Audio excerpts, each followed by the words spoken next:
नमस्कार। आज साताको चौथो कारोबार दिन अर्थात् बुधबार नेप्से 23.41 अङ्कले घटेर 2428.66 बिन्दुमा झरेको छ र कारोबार रकम पनि हिजोको तुलनामा आज घटेर 1 अर्ब 79 करोडमा सीमित भएको छ। करिब 2 अर्बको चाहिँ आज बजारमा कारोबार भएको छ। त्यसैगरी 226 वटा कम्पनीहरूको सेयर कारोबार भएको छ र मार्केट चाहिँ बिहान केही उतार चढाव देखियो।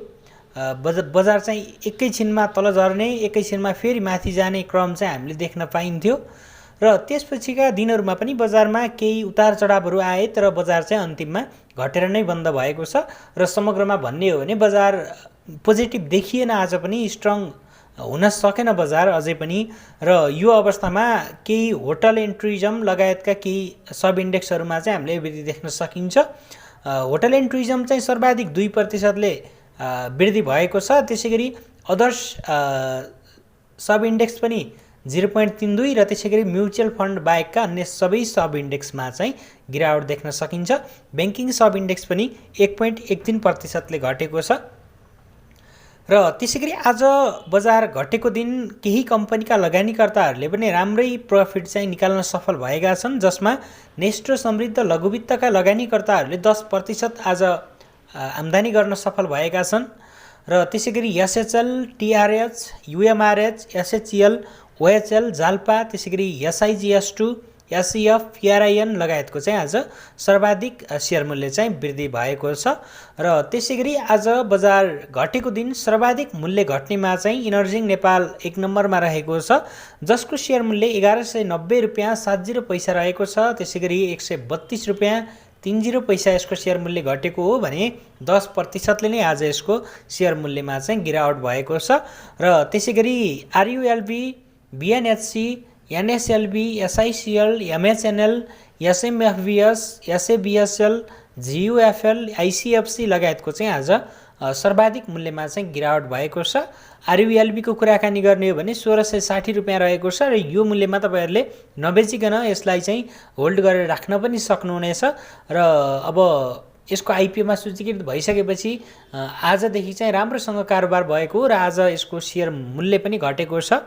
तसर्थ अब तपाईहरूले बेच्ने हो भने त आज बेच्ने साथीहरूले कतिपयले प्रफिट निकाल्नु भयो होला फर्स्ट हावरमा बेच्नेले, र अब यदि बेच्न मन छैन भने तपाईले होल्ड गरेर राख्दा पनि हुन्छ। माइक्रो फाइनेन्स कम्पनी हो, आगामी आर्थिक वर्षमा यसले ठिकठाक नै लाभांश चाहिँ दिन सक्ने क्षमता राख्दछ। यसको डिटेल एनालाइसिसको भिडियो मैले पहिले नै लिएर आइसकेको छु, पक्कै पनि धेरैजना साथीहरूले हेरिसक्नु भएको छ होला र हजुरहरूले हेर्नुभएको छैन भने मेरो च्यानल भिजिट गरेर हेर्न सक्नुहुनेछ। जुनसुकै कम्पनीको आइपिओ आए पनि मैले त्यसको बारेमा चाहिँ जानकारी दिँदै जानेछु। र त्यसैगरी कारोबार रकमलाई हेर्दा हिमालयन डिस्टिलरीको सर्वाधिक रकमको कारोबार भएको छ। त्यसैगरी आरयुएलबी दोस्रो स्थानमा रहेको छ, नबिल ब्याङ्क तेस्रोमा, शिवम सिमेन्ट चौथोमा भने क्रमशः एनएलआइसी, एचपिसी, निफ्रा, सिआइटी, एनआइसी एसिया र नेपाल ब्याङ्क चाहिँ क्रमशः रहेका छन्। र त्यसैगरी अब यो त थियो साथीहरू बजारको केही आजको सामान्य अवस्थाको बारेमा जानकारी र अब हामी टेक्निकल एनालाइसिसको प्रयोग गरेर बजारको आजको दिनभरिको अवस्था र आगामी दिनमा चाहिँ हामीले सेयर किनबेचमा कस्तो रणनीति गराउने त भन्ने विषयमा छलफल गरौँ। र यो देख्न सक्नुहुन्छ हजुरहरूले, यो नेप्सेको डेली चार्ट हो, जहाँ चाहिँ हजुरहरूले माथिपट्टि बुलिङ्गर ब्यान्ड, त्यसैगरी एमएससिडी, आरएसआई र केही सपोर्टको चाहिँ तपाईँहरूले लाइन पनि देख्न सक्नुहुनेछ। बुलिङ्गर ब्यान्ड अनुसारबाट हामीले सुरु गरौँ। पहिला बुलिङ्गर ब्यान्डमा हेर्ने हो भने बजार लोअर ब्यान्डमा चलिरहेको छ र लोअर ब्यान्डलाई एकदमै बजारले चाहिँ लोअर ब्यान्ड सँगसँगै हिँडिरहेको छ। भन्नुको मतलब बजारमा एकदमै प्यानिक सिचुएसन आएको छ र यो माहौल आउनुमा चाहिँ एउटा कारण के हुनसक्छ भने देश श्रीलङ्काकै बाटोमा जाँदैछ, अर्थतन्त्रका सूचकहरू विगत केही महिनादेखि नकारात्मक हुँदै गइरहेका छन्, देशसँग वैदेशिक मुद्रा सञ्चित रित्तिँदै गइसकेको अवस्था छ, धेरै समयसम्म थाम्न सक्दैन देशले अब भन्ने किसिमका कुराहरू जब सामाजिक सञ्जाल मिडियाहरूमा चाहिँ अहिले छरपष्ट छन्, तिनै कुराहरूको प्रभाव पनि हुन सक्दछ बजारमा र समग्रमा अब हाम्रो बजार तरलता फालाफाल भएको बेलामा मात्रै उच्च बिन्दुमा पुगेको रेकर्डहरू रहेको छ र यसरी बजारमा चाहिँ अब नकारात्मक कुराहरू आउँदा पैसाको फ्लो कम हुँदा पक्कै पनि बजार चाहिँ प्रभावित हुन्छ नै, तर अहिलेको बजार एकदमै प्रभावित भएको छ र आजको बजारमा पनि हामीले एकदमै प्यानिक सिचुएसन चाहिँ बजारमा देख्न सकिन्छ। र अब योभन्दा तल्लो स्टेप चाहिँ कहिले हुनसक्छ भन्ने हो भने हामी लगभग बजारले यो सपोर्टलाई भत्काएर आइसकेको छ। यहाँनिर एउटा राम्रो सपोर्ट थियो साथीहरू, यो जुन 2500 देखि 2520 सम्मको एउटा एरियामा चाहिँ राम्रो सपोर्ट थियो, त्यसलाई चाहिँ नेप्सेले हिजो कारोबार रकमसहित त्यसलाई चाहिँ भत्कायो। र अब अर्को सपोर्टको चाहिँ लगभग नजिकै रहेको छ। र अर्को सपोर्ट भनेको हाम्रो यो 2350 को हाराहारीमा चाहिँ एउटा अर्को महत्त्वपूर्ण सपोर्ट रहनेछ। यो लेभलदेखि पनि बजार पहिले नै बढ्न सुरु गरेको हो। 2350 देखि 2350 देखि 70 तिर चाहिँ एउटा महत्त्वपूर्ण सपोर्ट छ, किनकि बजार यो एरियाबाट आएर पहिला पनि फर्केको हो र त्यस पछाडि यहाँ आएर पनि बजार केही दिन डाउन ट्रेन्ड भएर यो सपोर्टलाई नै पक्रेर बजार माथितिर गएको थियो हैन। र त्यसैगरी आगामी दिनमा पनि बजार यहाँ आएर केही दिन चाहिँ माथि जान सक्छ, त्यो सम्भावना एउटा छ है त। र अब त्यसैगरी त्योबाट पनि तल झर्यो भने बजार यहाँसम्म चाहिँ आउन सक्ने सम्भावना छ र यहाँ आएर फर्किन पनि सक्दछ।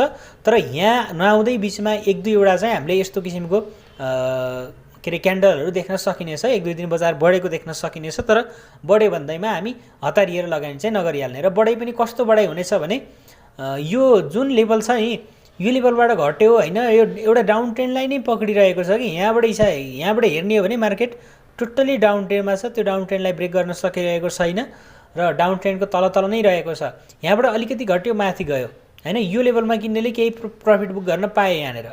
त्यसैगरी यो लेभलमा आएर केही किन्नेले यो लेभलमा केही प्रफिट बुक गर्न पाए भने अब हामी यो लेभलमा आएर बजार यति सकारात्मक हुन सक्छ भने लगभग 3-4 दिन घटेको छ। भोलिको दिनमा पनि बजार तीव्र रूपले घट्यो भने हामीले त्यस्तो बेलामा चाहिँ केही खरिद गर्न सकिन्छ, जोखिम मोलेर खरिद गर्न सकिन्छ। र त्यसरी जोखिम मोलेर खरिद गरेको शेयर चाहिँ हामीले खातामा आउने बित्तिकै फाल्नुपर्छ, चाहे प्रफिट होस् अथवा 2-4% लस होस्, त्यो किसिमले चाहिँ लगानी गर्ने हो।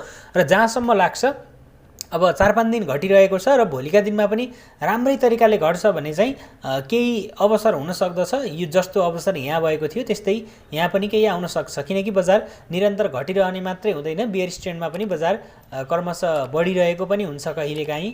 जस्तो कि उदाहरणको लागि हामीले हेर्ने हो भने यतातिरको मार्केटलाई पनि हामीले हेर्न सकिन्छ, वाच गर्न सकिन्छ। ल हेर्नुहोस्, बजार यो लेभलबाट घट्न थाल्यो नि, यो लेभलबाट एउटा उचाइ बनाएर बजार घट्यो, त्यसपछि फेरि बढ्यो, घट्यो, फेरि बढ्यो, यसरी बजार घटबढ भइरहन्छ। तर बेयर स्ट्यान्डमा के हुन्छ भने बजार बढ्ने भन्दा घट्ने धेरै हुन्छ भने बुलिश ट्रेन्डमा चाहिँ घट्ने भन्दा बढ्ने धेरै हुन्छ। कारण त्यही नै हो, किनकि बजार बुलिश ट्रेन्ड भएको बेलामा पैसाको फ्लो, समग्रमा देशको अर्थतन्त्र, त्यसैगरी ब्याङ्कको ब्याज दर लगायतका कुराहरूले सपोर्ट गरिरहेको हुन्छ। ब्याङ्कको ब्याज दर हाम्रो डबल डिजिट भन्दा कममै छँदाखेरि 6-7 छँदाखेरि त बजार राम्रै अङ्कले बढ्या त हो नि। तर अहिले ब्याङ्कको ब्याज दर लगायतका थुप्रै कुराहरू नकारात्मक भएको हुनाले नै बजार यस्तो भएको हो। अब त्यो प्रभाव चाहिँ आज पनि देखिएको छ, जसअनुसार हामीले अलिकति प्यानिक सिचुएसन भएको चाहिँ हामीले बुझ्न सकिन्छ। र त्यसैगरी अब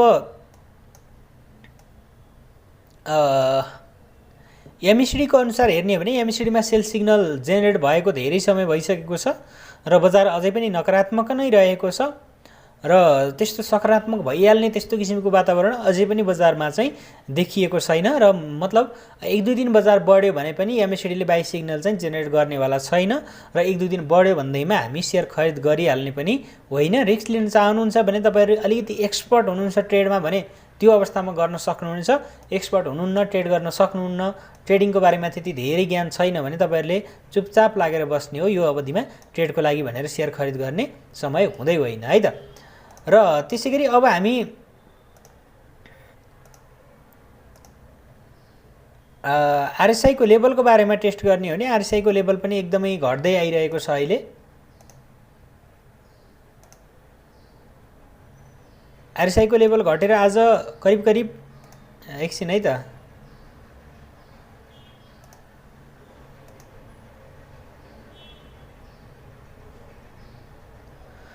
28 को हाराहारीमा रहेको छ आरएसआई को लेभल। ल यहाँ हेर्न सक्नुहुनेछ 28 को हाराहारीमा रहेको छ।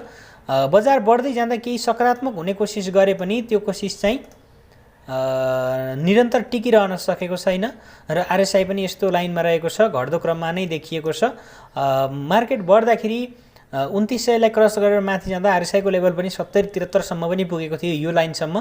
तर त्यस पछाडि क्रमशः रूपमा चाहिँ आरएसआईको लेभल पनि घट्दै आइरहेको छ र यस्तो अवस्थामा ट्रेड गर्दा चाहिँ हामीलाई अलिकति जोखिम हुने सम्भावना पनि हुन्छ है त। त्यसैले त्यो कुरालाई पनि तपाईहरुले बुझेर मात्रै लगानी गर्नु होला, लगानी गर्ने बेलामा भन्न चाहन्छु। र साथीहरु अब त्यही नै हो, भोलिको लागि हाम्रो रणनीति के हुन सक्छ भने हो ठिक छ तपाई ट्रेड गर्न एक्सपर्ट हुनुहुन्छ भने त्यस्तो अवस्थामा तपाईहरुले आफूसँगै भएका कम्पनी, आफूसँग पहिल्यै भएका कम्पनीहरु चाहिँ ट्रेड गर्न सक्नुहुन्छ रिस्क लिएर।